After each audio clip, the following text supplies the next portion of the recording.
Скажіть, будь ласка, хтось чув, знав про Девіда до цього мітапа? Ну, чесно, ніхто, да? А хто чув термін DApp – Decentralized Application? А це людина, яка винайшла цей термін. Ну, щоб ви розуміли, хто це. В 2013 році.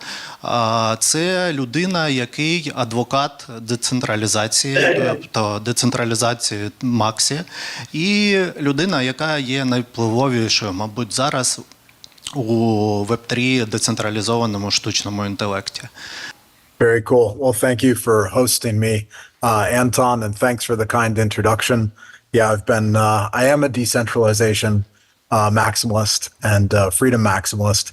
And yeah, it's cool to see how much the industry has adopted the idea of decentralized applications and how far we've come since those early days of 2013. But Anton asked me to talk a little bit today about decentralized AI. And the thing that's gotten me really inspired is I think AI gives us the interface for reaching 1 billion people with crypto, right? Today, there are a few hundred million people using crypto globally. And I think the primary limitation is ease of use, right? A simpler interface for people to use crypto. Today, you have to be fairly technically savvy, right? And when I look at the chat interface that AI provides, I see an easy way for people to use crypto. It really reminds me of 1998. If you remember the internet before Google, it was not easy to use, right? It's like crypto today. It was directories and IP addresses. It wasn't intuitive, right? And so I think with AI, we can have that Google moment again, where we make the access to the technology as simple as the user stating what they want to do in natural human language, right? So the user says, I want to stake my ETH.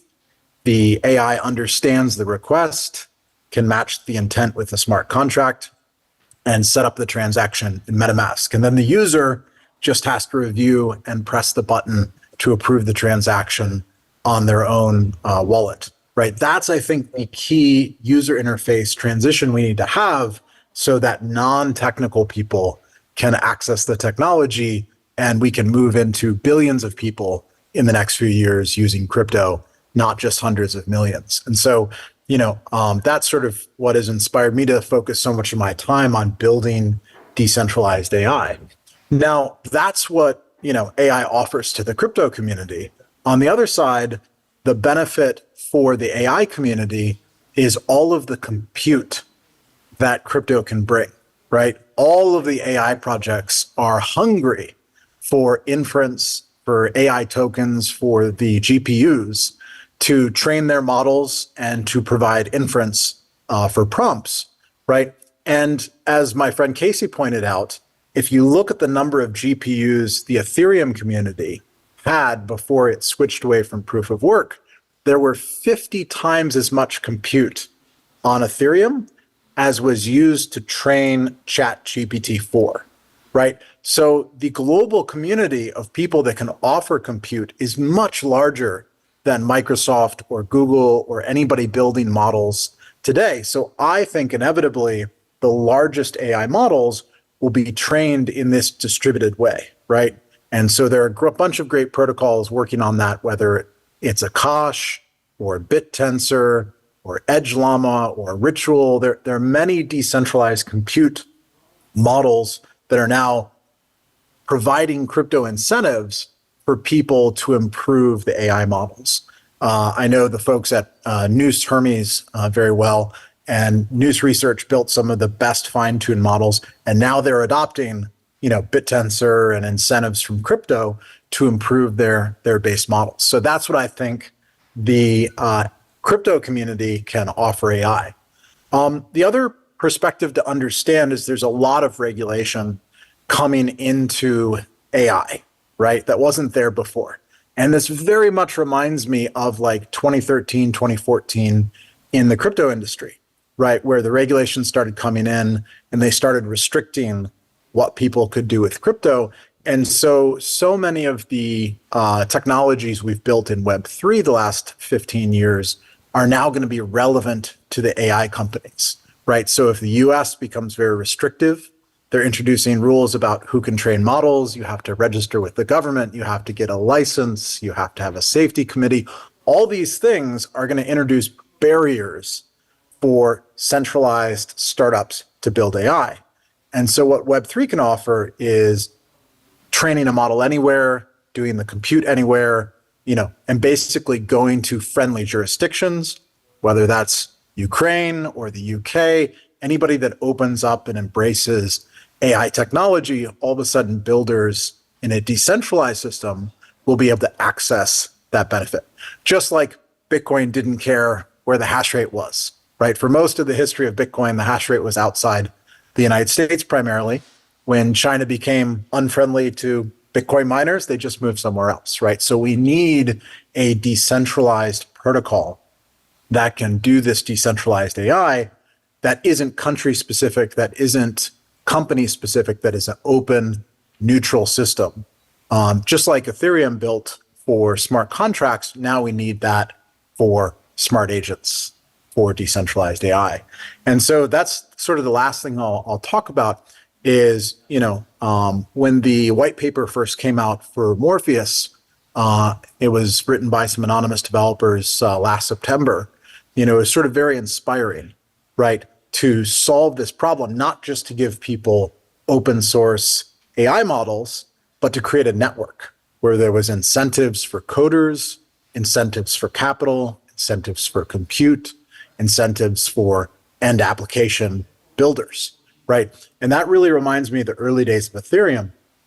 Yes, they had a token sale. Yes, they rewarded capital, and they also rewarded miners, but people forget a lot of the rewards went to developers, right? Everybody that provided code to Ethereum before their Genesis block in 2015 received ETH, right? And I think that's the key to building a broad community is to rewarding developers, not just capital and compute. And so that's one of the things that really attracted me about Morpheus. I was at a conference last September, and I was telling Eric Voorhees about the invention of Morpheus, and he got very excited about contributing to the community, created the website mor.org. And so many of the early crypto people have come together to say this is the next thing that we all need to build is decentralized AI. And that project and that rally point has really become Morpheus. So a lot of you have probably seen the fair launch that went live. It's been just incredible to see the support from the community, to have $400 million of staked ETH be provided with no company, with no foundation, with no treasury, just directly into the protocol to reward everybody that's building the code, providing the compute, and helping create the platform. So I think that model, that idea of building a fair launch is really compelling and something we need to get back to as a community and as an industry, and away from these centralized points of failure like companies or foundations. So anyway, I'll stop there, but great to see you all today. Happy to take any questions. And Anton, I want to thank you for hosting this kickoff event for the community. Thanks for sharing your insights. Thank you. I have a question: how the decentralized AI could be limited not to make some damage to the humanity? That's a great question. I think the key is to align AI to the individual, right? So I don't think of AI as something separate from me. I think of it as an extension of me, right? In the Morpheus context, it's all open source. It's connected to my data. It's taking my tasks and my goals. And ultimately, it will only do what I sign as a transaction, right? So the user expresses a preference. The AI offers an action, and the user authorizes the final action. I think that's the correct thing. Not for a big company to own AI, not for a big government to own AI. I want the individual to own AI, right? If I think back to the history of the computer, they used to all be centralized, right? You would have a terminal and a main computer, but over time, everyone wanted a personal computer, right? Phones were the same way, right? It started with an operator and they would connect you, but eventually people wanted a personal phone. So for all of those reasons, I think you'll want a personal AI that is connected to your data and approved by your wallet. And that's the best way to avoid bad outcomes. Like, AI is coming. The only question is, who will it be aligned to? Will it be aligned to a few big companies, or will it be open source and available to everyone? That's the only real question. So I don't see too many bad use cases if the individuals have control of their own AI. Just like they should have control of their own Web3 wallet, they should have control of their own data. I think that's the key. Thank you. Next. Yeah, thanks for the speech. I would like to ask a question about the multi-agents. So I was talking with my friends that are working in the Google, and Google for now are building this multi-agent system where you won't have any apps on your phone. You will just have a chat where you can ask about like any request, and the multi-agent will create an agent that will do the task for you. So from your point of view, can decentralized AI be the best situation here to onboard the users, or the Google can do better? What is your thoughts on that point? Well, I think they have the right idea, which is you can think of the Morpheus smart agent as a coordinator or as a delegator agent, right? What it's really doing is interpreting the intent of what the user wants to do, and then it should connect it to a specialized smart agent that does that task. So if I ask to, stake my ETH, it connects me to an agent specialized in setting up Lido transactions, right? So what you want is a marketplace, right? Morpheus is not building any agents. It's just a platform for people to deploy their smart agents in this platform. Just like Ethereum doesn't build any smart contracts, right? It gave people consensus, execution, wallets, and the platform to deploy their smart contracts. The same thing is true for Morpheus. So yes, there are already people proposing tons of interesting agents to deploy on Morpheus. And I think the low-hanging fruit is the Web3 use cases that are already proven, right? People are going to create, like you're saying, a chat wrapper, an AI interface for Uniswap and Lido and Arweave and Compound, and every popular Dapps and smart contract is likely to get connected into smart agents so that people can just say what they want to do. They don't need to know about the smart contracts. They don't have to understand how they work. They just need their smart agent to connect them to the right specialized smart agent. So if you're interested in this subject, I wrote a paper last year about smart contract rank and this idea of having an algorithm that ranks the smart contract and creates that embedding that then gets added to the AI so that the AI has the context, right? Because the base models are not experts, right? They can tell you general things, but you have to add prompt and other information into an embedding in order for people to really use a specialized smart agent. So, there's a proposal in the Morpheus community where people will be able to register their agent on chain, describe what it does. It'll get added to the Morpheus marketplace, and then the agents will be aware and able to connect to those other specialized agents. So yes, I think that's the approach.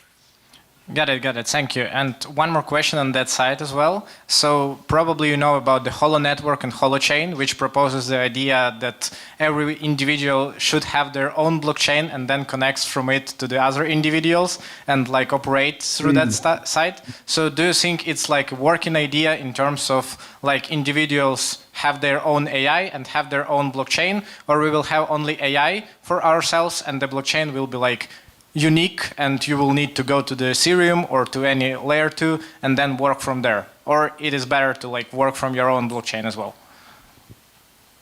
Well, I think the key is for the individual to be able to take their wallet and their context and all their agents that they're connected to any device. And so Morpheus is chain agnostic, right? It started on Ethereum, but there's proposals to extend it to Solana, Cosmos, all the EVM chains, right? So, Morpheus itself is not a layer 1, it's not a layer 2. It's a series of smart contracts. It's, the local install, it's the connections to the large language models. There are actually about 10 different pieces of the Morpheus reference implementation.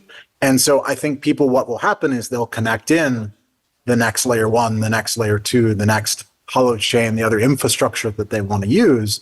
And the user will be able to persistently take their context across devices. So if I can store all of my prompts and all of my connections in IPFS and Filecoin, then anywhere I go, I can take that context into a different blockchain, into a different wallet, into a different device.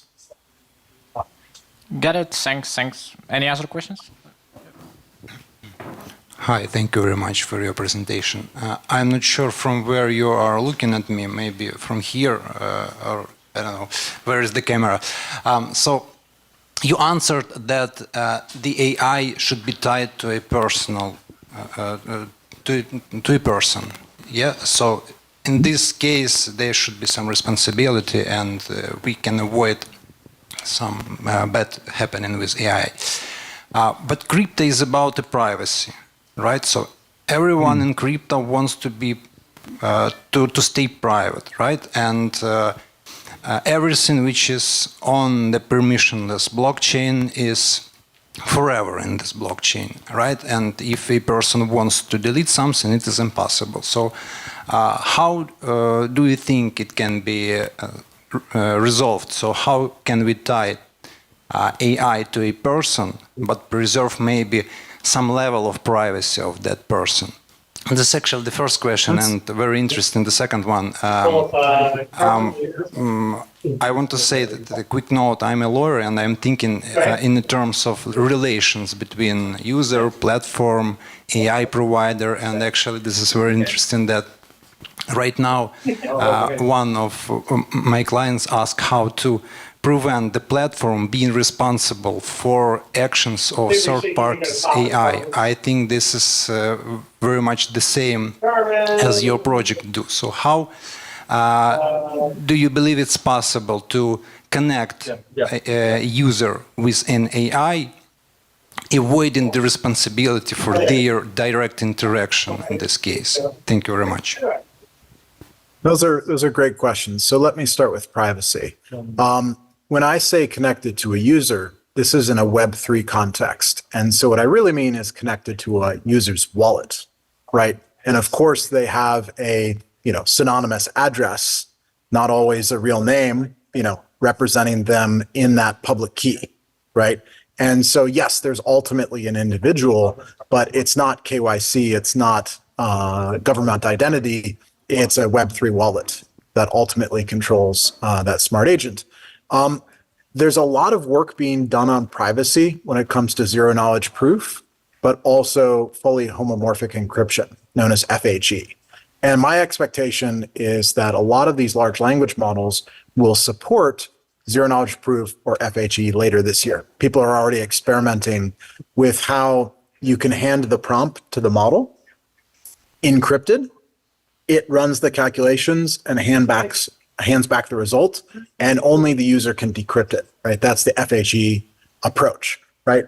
So already having an open source model on your own computer is very private, right? You're not calling to anyone else. If you download a full Morpheus node, you have the large language model on your device.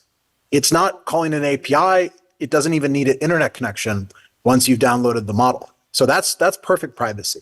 But the idea for the network is when you don't have enough compute to do the task you want. Maybe you want to generate an image or generate a video. Somebody else has a GPU, you can connect to that. And now you're not exposing any information to the network, right? There's nothing published on chain except for there is a connection between this compute provider and this user. And that session gets just a cryptographic proof of how long that session was, and the compute provider can collect the reward. But it doesn't reveal any information about the prompt. None of that is on chain, right? So that's already much better than literally handing all of your information to Microsoft or Google, right? You're exposed effectively only to one compute provider, who's just doing a temporary session and just want to collect the reward. But my expectation is that the privacy tools will continue to improve. So you already have the option to do it locally. You can download that right now. Morpheus is live. Like, go to mor.org and you can download the software on your own computer. and it defaults to, I think, Llama 2 or Mixtral as an open source model. So, that's pretty private compared to what people are doing today, which is just handing all of their information away to these big companies. I think you asked a second question around, About the effectively the responsibility of the platform for the question was about the responsibility of the platform for users' interaction with the AI. So the reason that the internet can exist is that there's a separation between the platform and the user, right? In the United States, this is called Section 230, right, which is the safe harbor. So, Google can offer Gmail. They're not responsible for every email people send on Gmail, right? They can host YouTube. They're not responsible for every video somebody posts to YouTube, right? And so the big question is, are these safe harbor provisions applied to AI, right? And can I release a model? It's just a general tool, and I have no control over if somebody writes something mean or, disrespectful or untruthful, any more than, having a copy of Microsoft Word.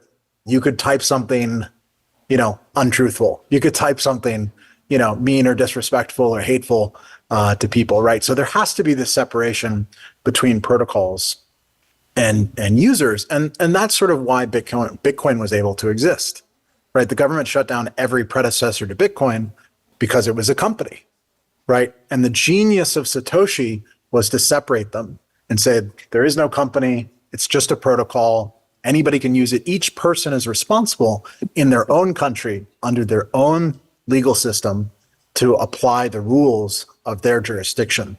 But the Bitcoin doesn't know the state exists, right? Morpheus doesn't know the state exists, it's just this open protocol. So I think different countries will treat it differently.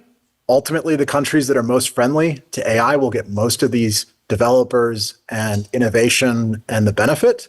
But, it's hard to say how the laws will come out. So far, it looks like the US will be very restrictive. China's very restrictive. India has backed off on some of their restrictions. But so far, only the UK has said clearly they will not regulate base models. So is that the new Switzerland for AI? We'll find out. Okay, thank you very much. Someone else? Okay, then I have a quick one. I've been asked before the event started. Did the anonymous developers who sent the paper participated in Morpheus like Satoshi did in the Bitcoin early days? It's a good question.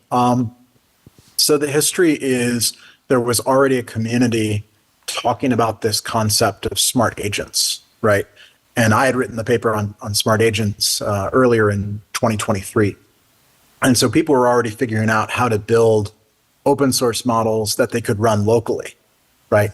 And the Morpheus authors sent the paper to myself and other members of this smart agent community and said, hey, this is great, but you really need a network, right? And here's our proposal for a network, right? And they proposed the token economics, they proposed the fair launch, they proposed using the yield mechanism.